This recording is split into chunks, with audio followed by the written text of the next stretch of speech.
And going straight back into the next part of the Let's Play, guys. You can see what I'm doing here with my main cities. I am using the Raise Militia spell because they both have fast movement. They synergize really well.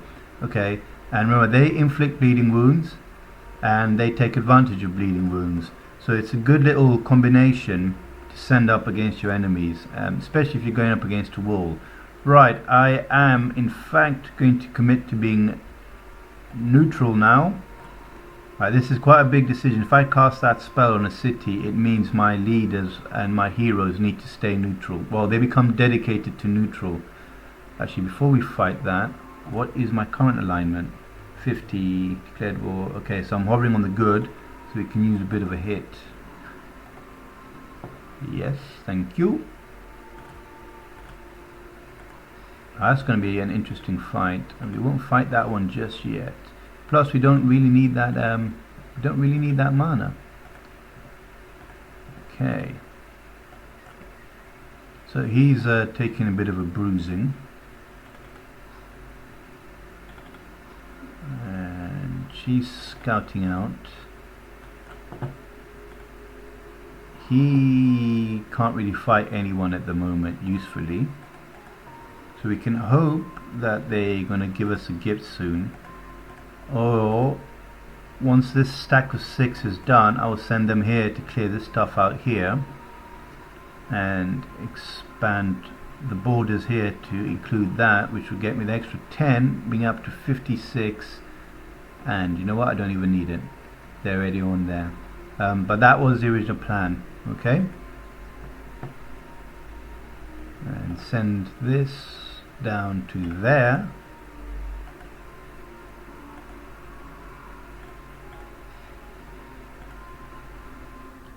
Husek. Domain invasion. Ah, cheeky. You're gonna die.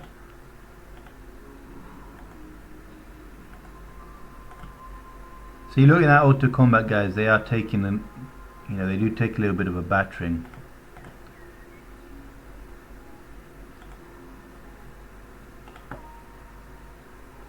I do predict that a few, I wouldn't quite call them rushes because it's 1017, but I think on a median map it is entirely feasible that you can have a decent force on your enemy's doorstep consisting of prowlers, which basically renders his city fortifications not that useful. Okay, so how long have I got before that quest expires? 6 turns. Wow. Okay, so we better get a move on. They're going all the way down. That's going to take 4 turns. Yep. Get down there quickly. And I'll send that second stack, which is these guys down here, because I think we're going to need 2 to take care of this boneyard. Okay, Husek has grown into a city. That's good. Time to 2 turns. That's going on. That's going on.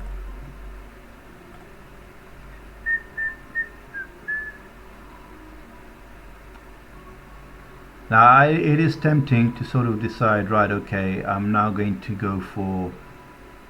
Because I mean, look at that, Tyrant Sun Guard. All of these units, they're cheap and they're useful. That's just the power of being a warlord. It's tempting to go for the Fire Temple now.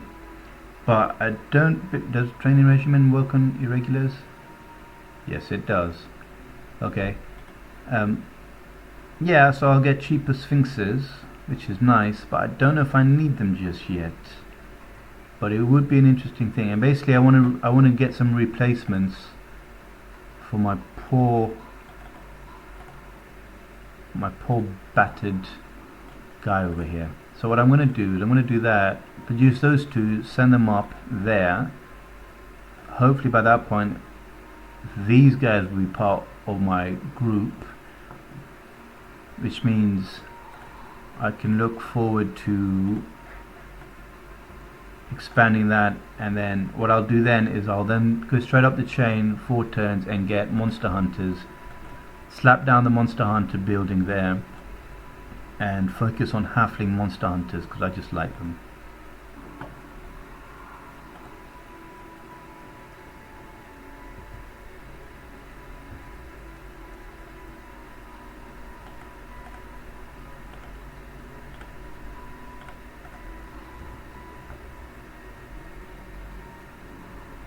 Oh well, she's gone. Eaten by spiders.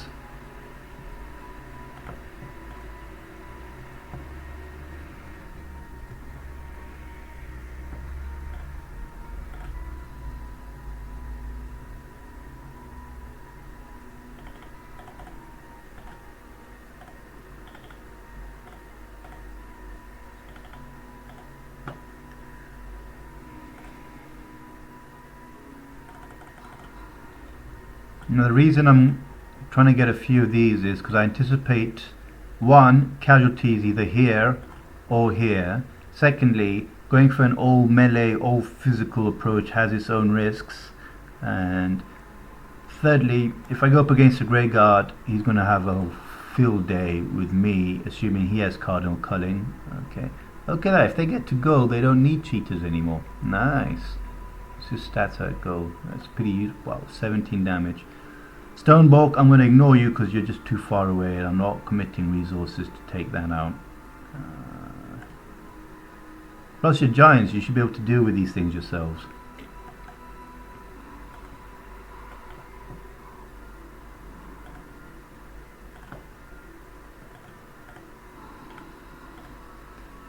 Yeah, I know you guys are going to say this is overkill, but that's kind of the idea. I want to minimize casualties here, okay? Okay.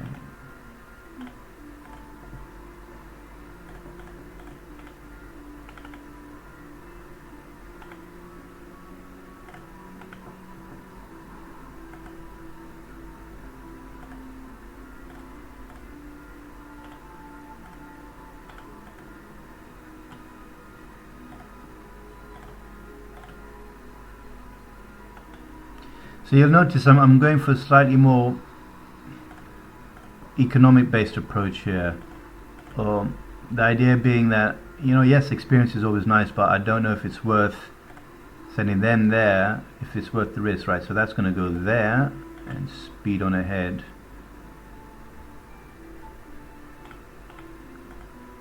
So yeah, so far I'm making Tygrans look really strong, guys. And yeah, they are strong, and you know, people are going to possibly complain, or maybe they're too strong, they got all the tricks.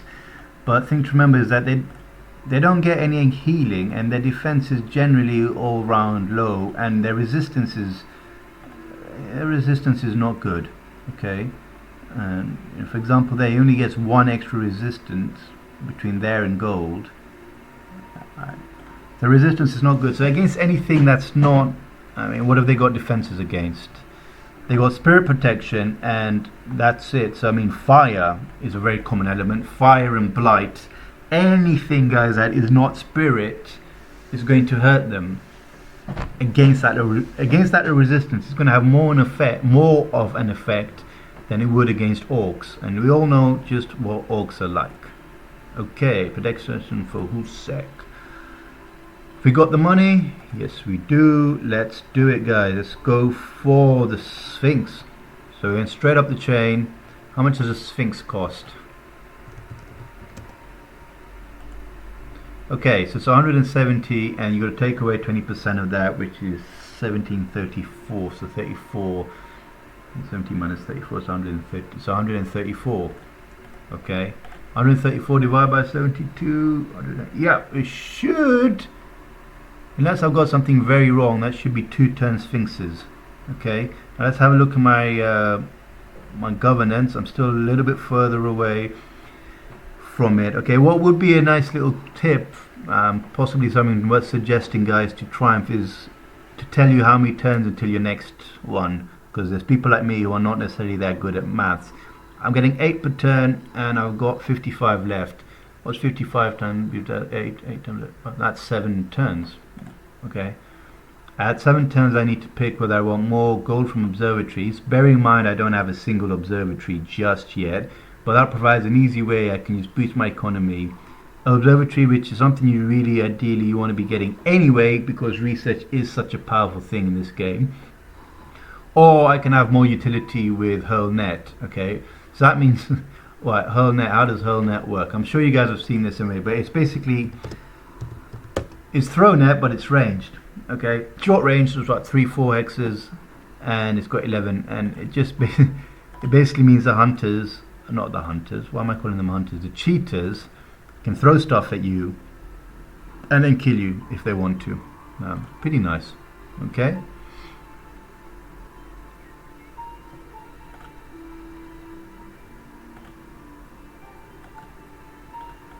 Or have I forgotten to move?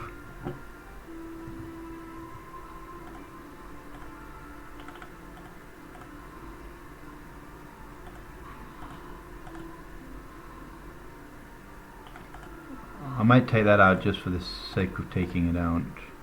It's time. Look at that. That's nice. Sweet. Gold is coming in.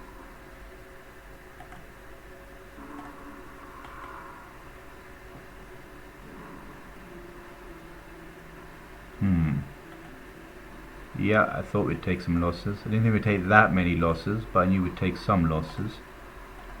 Alright, okay, well that's a bit of annoying. Warlord command! Oh, that's hideous. Why such low production? What is going on?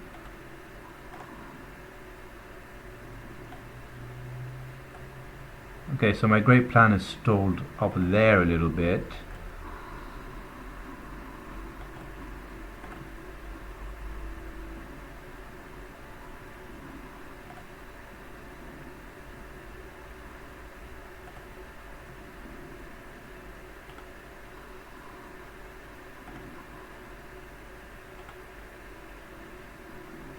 And I think one of these guys is going to die. Nope, I was wrong. Yeah, so you've seen I've been consistently wrong with the predictions there, guys. That's because I tend to take a worst case scenario approach.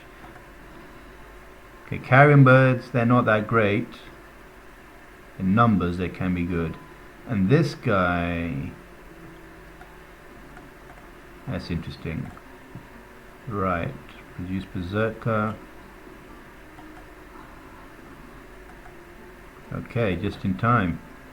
Some healing there.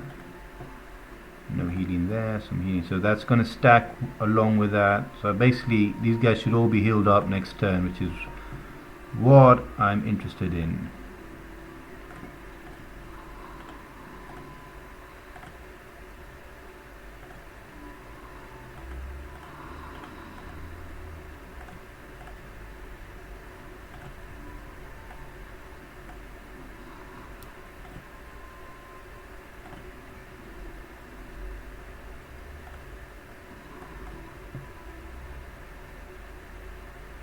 So like I said, okay, so that's turn 20, so we're going to end this part.